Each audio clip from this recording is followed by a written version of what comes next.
Ladies and gentlemen, I am going to tell you a very beautiful but tragically touching story that no one else had ever mustered the courage to tell before. This is about a fascinating and fabulous kingdom of the people of the Cairn, established in the middle of the 15th century, when other civilizations in Asia, including Cebu and Manila, could even be hardly considered and recognized as settlements. This exotic kingdom was first ruled by a valiant prince called Sayyid Abu Bakr, who married the irresistibly lovely daughter of Raja Baginda named Paramizuli.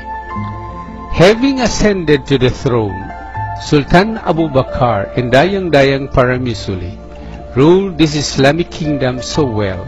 that in so short a time it was transformed into the most progressive and bustling monarchy Asia had ever known.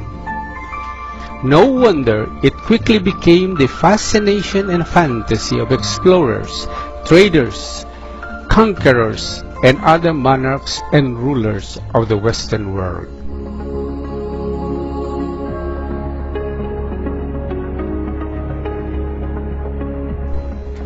As it passed on to other generations of sultans, Abu Bakr's kingdom continued to rise in fame, grandeur, and power, and attained its greatest territorial and political expansion in the 17th and 18th centuries, which unfortunately made it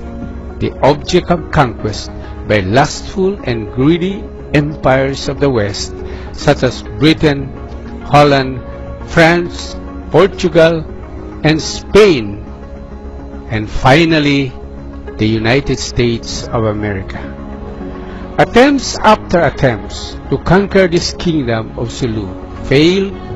and the Sultanate founded on the Quranic principle of statehood continued to flourish and became a superport and bustling commercial center of the Far East, to the envy of Western civilizations. Then, by a stroke of fate, the kingdom during the reign of Sultan Jamalul Alam, the Spanish forces, after several desperate attempts to place it under the crown of Spain,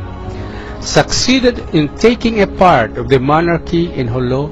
forcing the Sultan to sign a treaty of coexistence. The Sultan, among other things, allowed the Spanish colonial government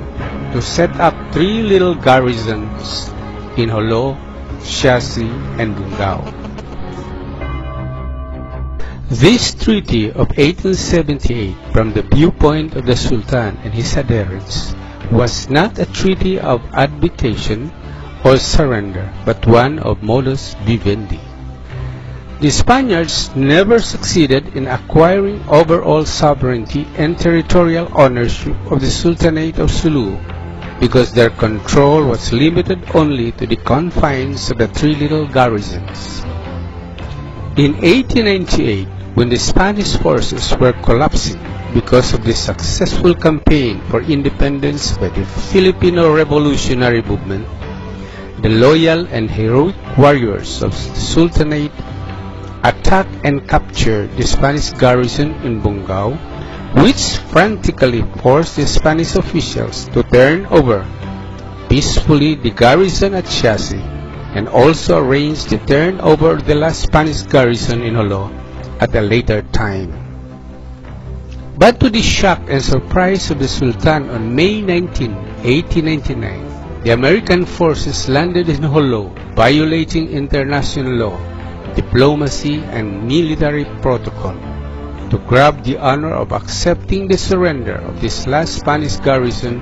by virtue of the Treaty of Paris, signed on December 10, 1898, wherein Spain ceded and sold to the United States the Sultanate of Sulu, a territory which she did not acquire sovereignty nor proprietary right either by conquest or purchase. Making this treaty more scandalous and immoral was the fact that the cession and sale was consummated without the participation, knowledge, and consent of the real owner, the Royal Sultanate of Sulu. From then on, the American assumed bogus sovereignty and territorial possession of this kingdom, which was finally incorporated to the body politic of the Republic of the Philippines, against the popular will and expression of self-determination of the Moro people. Yes, the Americans invaded the territorial domains of this Islamic kingdom without any formal declaration of war or congressional authority, in blatant violation of their 1787 Constitution. But the legitimate political aspiration of the people of the Carib will always remain ardently alive in their hearts and minds forever. This is the beautiful story of the Sultanate of Sulu, the once fabulous and sparkling kingdom of the Orient.